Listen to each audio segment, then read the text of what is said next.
The whispering shadows of Black Hollow. Black Hollow was a small, isolated town nestled deep within the Appalachian Mountains, the kind of place where everyone knew each other and where strangers rarely wandered. The locals held tight to their traditions and folklore, passed down through generations. But there was one story, one dark, unsettling tale that no one dared to speak of in the daylight. It was the story of the old Mayfield house, perched on the edge of town like a vulture overseeing its prey. The Mayfield house had stood abandoned for over 50 years, its windows shattered, the once grand porch sagging under the weight of neglect. No one in Black Hollow would go near it, not even the town's teenagers, who found thrill in venturing into places their parents forbade. The house had a reputation, an evil one. People who stepped inside never returned the same. Some disappeared altogether, while others came back changed, haunted, broken. They claimed to have seen something that defied all reason. For years, the story of the Mayfield house had been whispered in hushed tones at the local diner, or late at night around campfires. Some said the house was cursed. Others believed it was a gateway to the underworld. But all agreed on one thing. Whatever lingered in that house was not human. Jake Thompson had lived in Black Hollow his entire life. He was a skeptic by nature, always dismissing the town's superstitions as mere stories meant to scare children. At 35, he had outgrown the small-town life and longed for excitement, for something to break the monotony of his days. And so, when he overheard a group of men at the diner daring each other to spend a night in the Mayfield house, Jake scoffed at their cowardice. "Seriously?" he said, leaning back in his chair. "You guys are grown men, and you're scared of an old house." One of the men, Gary, shook his head. "It's not just an old house, Jake. You don't mess with the Mayfield place, not unless you want to see things you can't unsee." Jake rolled his eyes.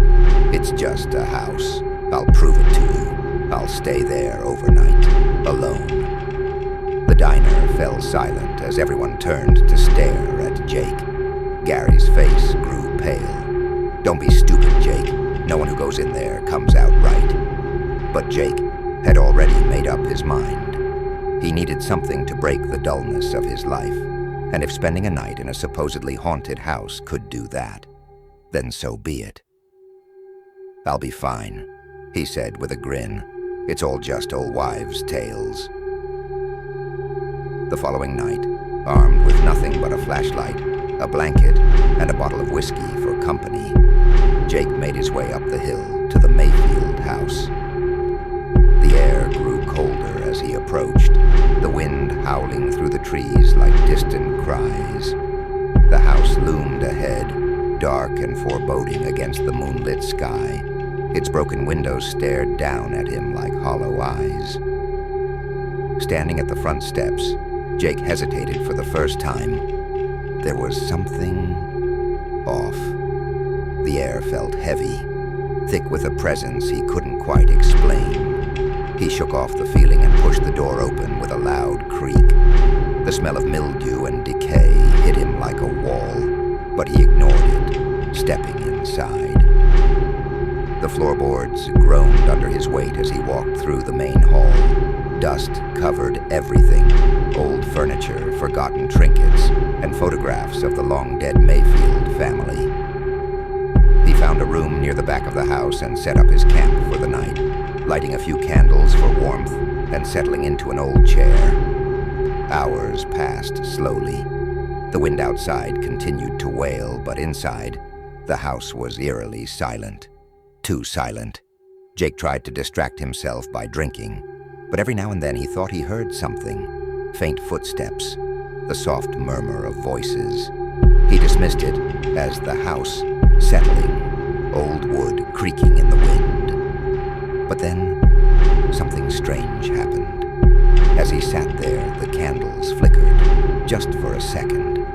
Jake paused, his heart skipping a beat. He stared at the flames, waiting for them to move again, but they remained steady. Shaking his head, he took another swig from the bottle, and then he heard it. A whisper. "Jake." The sound was so faint, he thought he imagined it at first.